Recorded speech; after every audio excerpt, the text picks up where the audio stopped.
Is it filming? Yes, so.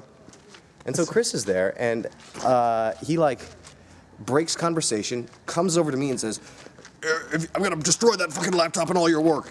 And like all the movies, all the film I shot, he was gonna destroy all of it.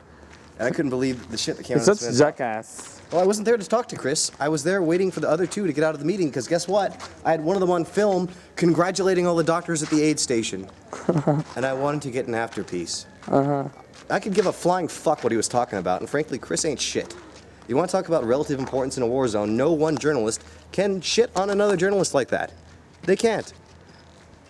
Chris is, I don't know what the fuck is wrong with Chris, but you don't threaten somebody else's work like that. Chris had a colleague, actually, with a kidney transplant. He told this story. He said that in Afghanistan, he fed this man so much alcohol to pack his kidney in. This man was an alcoholic. He just had a kidney transplant. And so Chris shows up and feeds him booze until the transplanted kidney fails, and the guy has to go home, specifically so Chris wouldn't have competition. That's called being a psycho. Now, Chris, I would have no problem with your body being found riddled with AK-47 holes because of the shit you pull.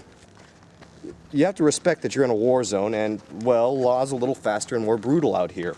Now, I wouldn't mete this law out myself. I'm not saying I would kill you. I'm not saying I would shoot you to death and leave you in a hole. But I am saying that the kind of bullshit you engage in is ultimately going to get, well, probably not you. You're a little too old and treacherous to Okay, succumb to this. Probably one of your colleagues Kevin, killed, Mr. I'd say. Kevin, Mr. Chris of Kevin, the Guardian. Mr. Kevin, do it. Which would you like to the Gaddafi soldier who are in the prisoners right now? Gaddafi soldiers who are prisoners. You know what? Thank Allah that you're a prisoner and you're not in a grave, because based on the conversation we just had with that Canadian guy about how they had to shoot people before they could surrender because there was no place to put the POWs, so they got into the habit of just killing everybody. You got very fucking lucky. Sounds like the vast majority of Gaddafi soldiers who tried to surrender were shot dead on sight. That part where he said his commander showed up drunken on pills to execute the POWs they had taken was the, that was the crowning glory of that particular story. I am going to have to follow up on that, but honestly, that's a reality of warfare for these people. There were no prisons. They're not soldiers.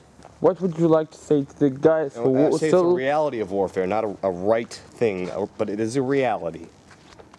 Okay, And we have here a bus from the Gaddafi's forces. We get this bus from the Gaddafi's forces from Tripoli. This bus? Maybe. Come. Let me finish. Maybe organizations like the Red Cross need to start making provisions for extracting and housing prisoners taken during wars. Because they just killed all of them instead. Hold on a second. I need to make a new video about the Red Cross.